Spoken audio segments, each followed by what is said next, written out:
யார் ஆனந்தி? அன்பு. சொல்லுங்க அன்பு. அது ஒன்றும் இல்லை, அம்மாவுக்கு கொஞ்சம் உடம்பு சரியில்லை. என்னாச்சு? ஃப்ரிட்ஜில் வச்சிருந்த பழைய குழம்ப சாப்பிட்ருக்காங்க. அது செட் ஆகாமல் காய்ச்சல் வந்து படுத்திருக்காங்க. ஃப்ரிட்ஜில் வச்சு சாப்பிடாதேன்னு நான் பல தடவை சொல்லிட்டேன். அவங்க கேட்கவே மாட்டேங்கிறாங்க. ஏன் அதையே சாப்பிடுறாங்க? அப்பப்போ எவ்வளோ தேவையோ அவ்வளோ மட்டும் சமைச்சு சாப்பிட்டுக்கோங்கன்னு சொன்னால் கேட்டால் தானே. சரி, டாக்டர் கிட்ட கூட்டிட்டு போய் காமிங்க. நான் புறவ அம்மாக்கு போன் போட்டு பேசுறேன். டாக்டர் கிட்ட போகிற அளவுக்கு ஒன்றும் பெரிய பிரச்சனை இல்லை.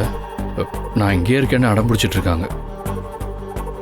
உன்னை பார்த்தா அவங்களுக்கு கொஞ்சம் தெம்பா இருக்குமோன்னு தோணுச்சு, அதான் உனக்கு ஃபோன் பண்ணேன்.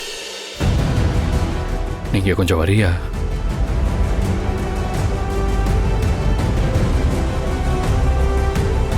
ஆனந்தி. இல்ல அன்பு, கம்பெனிக்கு கிளம்பிட்டேன். அதே யோசிக்கிறேன். கொஞ்ச நேரம் இங்கே இருந்துட்டு அப்புறம் கூட போய்க்கலாமே. நான் வேணா முத்துக்கிட்ட சொல்லி பெர்மிஷன் வாங்க சொல்லவா? ஆனந்தி.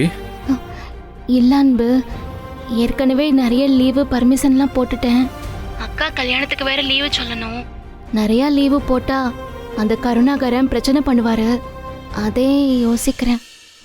சரி ஆனந்தி, நீ வேலைக்கு போ, நான் பார்த்துக்கிறேன். சரிங்க அன்பு.